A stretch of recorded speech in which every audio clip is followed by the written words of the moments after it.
with the Premier League being back, we see a pattern from Liverpool that we've already seen in pre-season. Our attack is amazing. Our forward players seem to be linking up well, creating goals. Ekatike is a goal-scoring machine if the last two games are anything to go by. And we've seen Mo Salah score in his first game of the season, as he's done for the past 8 seasons. And that is amazing. I think this is a player that is not talked about enough, and maybe we'll have a dedicated video speaking about him. But one thing that has followed us from the preseason is our leaky defense, and this video is dedicated to speaking about our defensive philosophy and where the problem might be and how Liverpool might fix that problem. But it's not just about the problem, it's about understanding our whole defensive philosophy. So I think this is going to be a great one for our subscribers. Speaking about subscribers, thank you to all 144 of you who are subscribed to the channel. That is a lot of people. I know in the world of social media, it doesn't sound like a lot of people, but if you've done any public speaking like I have, you know what it means to stand in front of 144 people and deliver a message and try to be capturing of the audience and try to present something that is sensible, that will get the people thinking or get the people entertained. So thank you to everyone who subscribed. Please continue to subscribe. Let's get to 200 subscribers soon and have a big celebration when we reach that milestone. To understand Liverpool's defensive philosophy, however, under Arne Slot, and I think we are fortunate that we are doing this video after a whole season of Arne Slot, so we can look at the previous season as a departure point on what his philosophy is when it comes to defending. I don't think we need to look a lot at his previous clubs, because the dynamics and the types of players and the quality of player that he has at Liverpool, the type of budget that he has at Liverpool is significantly different. And the sort of philosophy that is inherited under Jurgen Klopp is also a bit different. So it's important to look at the previous season in understanding his defensive philosophy. So for Arne Slot, the most important part of the pitch is the midfield. And we've seen this in the previous season when he came in instantly. The first part of the pitch that he started working on was the midfield. It started with putting Gravenberch as a number 6 next to Alexis McAllister. But it also meant that Alexis McAllister had a bit more of a defensive role as compared to the role that he had under Jurgen Klopp. Under Jurgen Klopp, we thought of McAllister as maybe a bit of an 8, an attacking player who has a decent understanding going back. But in the beginning of the season last year, we thought of both Gravenberch and McAllister as 2 6s. 2 defensive 6s, and a lot of the media and a lot of pundits referred to it as a double 6 or double pivot. But we saw in some games an evolution of that tactic that allowed Gravenberch or McAllister to go forward and play in that number 10 position alongside Szoboszlai, and that was the double 10. So he either played in a double 6 in games where we were a bit more defensive, or with a double 10 in games where we were a bit more attacking. But overall, compared to the previous season under Jurgen Klopp, our midfield was our point of both attack and point of defense as well. So we can safely say that Arne Slot, especially given the football that we watched in his first season and maybe the last season at Feyenoord, that he's obsessed with the midfield. Whereas if you compare him to a Jurgen Klopp who was obsessed with mostly the actions of the attacking players, especially when they don't have the ball. So we had a departure from that, from an aggressive press to an aggressive midfield that was very robust, that covered our defense as much as possible. So most of the defending under Arne Slot happens in midfield. That's why in most games, once our midfield is bypassed, as we've seen in all the games in preseason, once our midfield is bypassed, we have very dangerous looking attacks against us. Either we're going to have our defenders 2v3 1v1, 1v2, and if we have pacey attackers coming at us, we are in a lot of panic defensively. And most of the time, this does not lead to a goal because we have two strong defenders and we have a very strong keeper in Allison who's very good in 1v1 defending. And in a lot of games in the last season, that has often helped us avoid a lot of chances and avoid a lot of goals. So Liverpool became tight at the back in the previous season, but it was thanks majority of the time to a solid midfield partnership of Alexis McAllister and Rian Gravenberch. I think the work rate of Szoboszlai cannot be understated, but it was mostly those two that were doing the work defensively, understanding where to be in defenses, with Gravenberch often dropping into the centre backs, creating a 3 when we are defending, and Szoboszlai dropping into that right back position and defending from there to protect against attacks on that side. So understanding that Arne Slot has an obsession with the midfield, we need to bear that in mind when we look at any defensive problems or any defensive qualities that we have in this season, or when we want to speak about our defense going forward. So when we look at our defense and why our defense is leaky in this current season, we can assess it on 3 points. We can either say we have a problem with quantity, or we have a problem with tactics, or we have a problem with quality. And as you probably know, as average intelligent people, all 3 things can be right at the same time or can be wrong at the same time, or it could be one or the other. But let's look at the issue of quantity first, which appeals to a lot of people because the response generally on social media has just been sign Mark Guehi, sign another centre back, which I've been part of, to be fair. I believe if we sign, especially Mark Guehi, because he's a defender that can go right into the team when we have either an injury or when the tactics simply aren't working, or if one of our defenders is having a stinker, we can throw in a Mark Guehi instead of a Joe Gomez, who's very prone to injuries, or instead of the other midfield alternatives that can also play in centre back positions. So to assess the issue of quantity, we need to look at what happens when we have an absence of one of the centre backs to say we have a problem with quantity, even though I think all of you will say yes, we have a problem with quantity, and I will agree with you. But let's still assess it if anyone cares, right? So we need to look at what happens when we need to make a substitution or when we have an absence of one of the centre backs. At the current state, it means one of the defenders, one of those players who can play multiple positions, such as an Endo or a Gravenberch, need to fill in that position.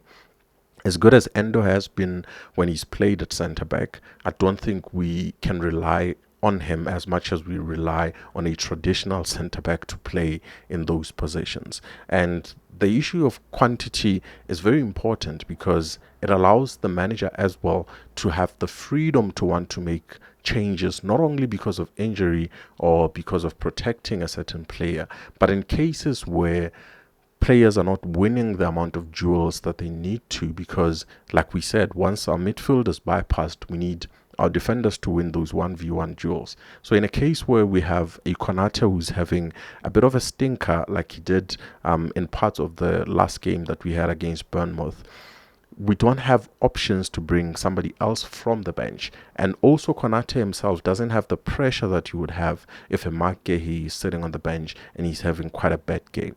And Arne Slot is that kind of manager who's willing to make those changes given the quantity. And we've seen in the last season, in the very first game, that he was willing to substitute Kwanzaa when he was having a bit of a stinker, losing a lot of the duels that he didn't want him to lose, especially 1v1 after our midfield has been bypassed. So the issue of quantity is very important, especially given that Arne Slot is inclined to make substitutions when a player is not playing well, even if it's one of the centre backs. So given that we don't have those centre backs to come in with good quality, we've seen that Arne Slot often has his hands tied and cannot make those substitutions.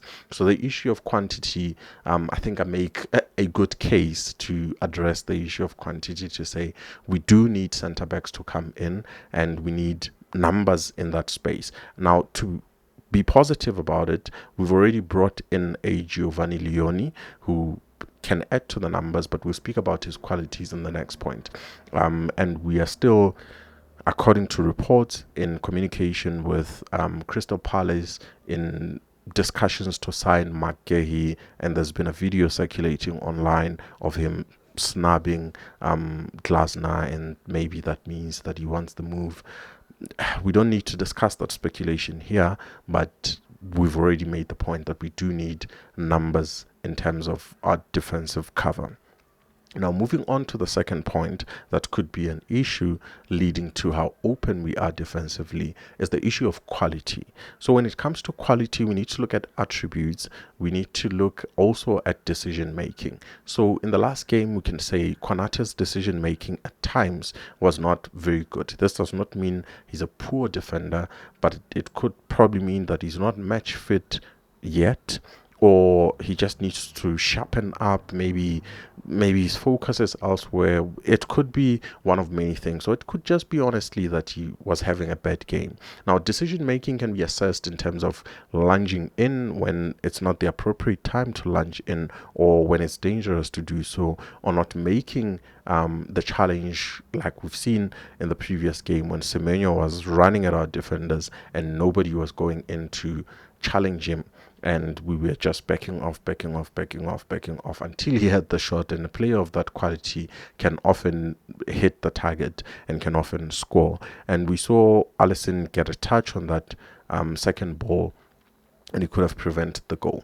But decision making was a bit problematic in the previous game. But overall, I would say decision making from our defenders is overall of a good quality. Virgil van Dijk has very good decision making, often holds off until the right moment and makes the challenge, even though we've seen lapses in pre-season and in the Community Shield where he also launched in an uncharacteristic manner. So we can say overall decision making from our defenders is good, but we're starting to see a bit of a crack there. Hopefully these are outliers and do not become the norm for Liverpool defensively. But when it comes to attributes, we can speak of things such as physicality, such as pace, and maybe aerial prowess or the winning of duels. And we can say firmly that Virgil van Dijk, when it comes to the 1v1, most of the time he can create that intimidating force that defenders usually do in the modern game. You don't see defenders lunging in the modern game as much as they did previously. You see them wait, and focus on the ball and make the tackle at the very last time when the attacker is tired of waiting, basically.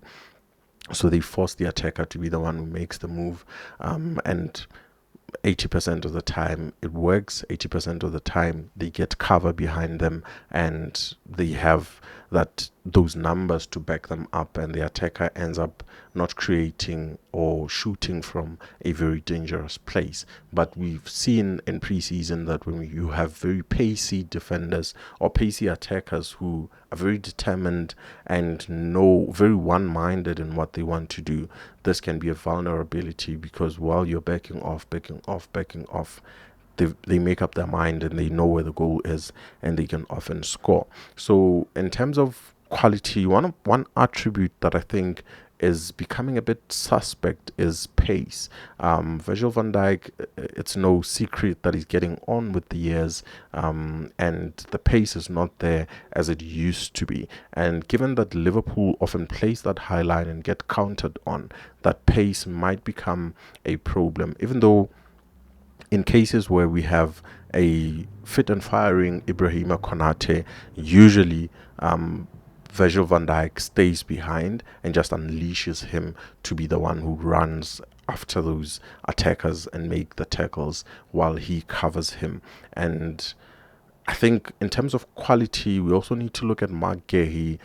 He's only 26 year old, so he still has a bit of pace. But in terms of aerial prowess, he's not the tallest of defenders. So we're getting good defender if we do get him.